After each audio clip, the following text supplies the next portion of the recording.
if you're stuck in a rut, I'm going to get you out. And I think I can make that happen because I've just gone through a pretty serious rut in my own life. So for me, it was a divorce. I'd been married for 20 years. I didn't really see it coming. I'm the one that initiated it, but the circumstances leading to it, I guess, I didn't see coming. I've been very down, or was. I'm actually, the last few months have been some of the best in my life. But before that, it was very sad having my own place and waking up and not hearing my children.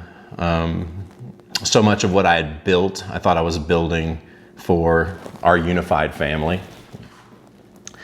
And so it put me in a dark spot. And I realized I was in a place where I wasn't going to be able to completely flip my mindset so that I was as positive as I usually am. You know, for all the positive mindset, mental shifts, things that have worked for me to be successful in my life, I just wasn't in a zone at that moment to employ all that. The main trouble I was having is I knew I wanted to meet someone, and I just had this very negative internal dialogue. You're not going to find a person like that. If you find a person who's into fitness, she's not going to be intellectually a match. You're not going to find a person that's into the weird things that you like to do for fun. If you find a girl who's, pretty and athletic, then she's going to be missing these other qualities. You're going to be lonely. All this negative self-talk. Maybe not want to date at all.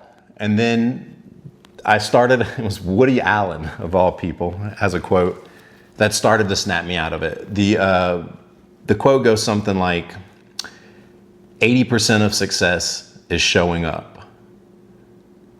So that piece, I suppose, just hearing the quote didn't make it easy to start showing up, but it was the impetus that I needed.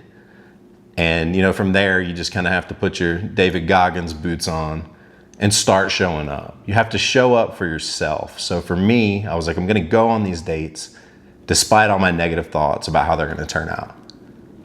The second piece was I somewhat logically concluded that life has all this stuff it can throw at you. Unexpectedly, things can go wrong in ways you can't anticipate. I mean, there's no limit to life's creativity and the way things can go to shit. But if that's true, then it has to be true in the reverse. And when I think back over my life, there were also miraculous things that happened. When I would put myself out into the world, sometimes great things would occur. So I started to do that. I started to just go, and every time I couldn't shut that negative voice up, but I could respond to it. And every time it was like, this isn't going to work, you're wasting your time, might as well call this off, I would say, it's not going to work. What if it does? What if it goes right? What if this works out in ways that I can't even anticipate at the moment? And when I started talking that way, it did change my attitude. And slowly, as things went on, I don't think I was completely convinced until it happened, but just opening my mind to the possibility that it could led to really great results. I met someone who is a better match, I would say, than I've had in my life. Similar interest, into fitness, physically attractive, things that I didn't think were going to come together in one package did. And I think this can work for you too.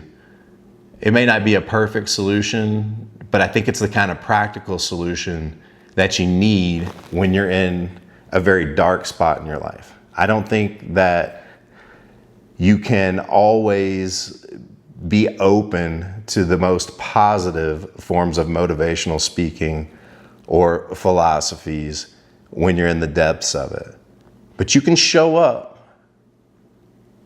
and you can leave yourself open to the possibility that things will go right in ways you don't expect. And if you keep at that, I'm almost certain that eventually they will.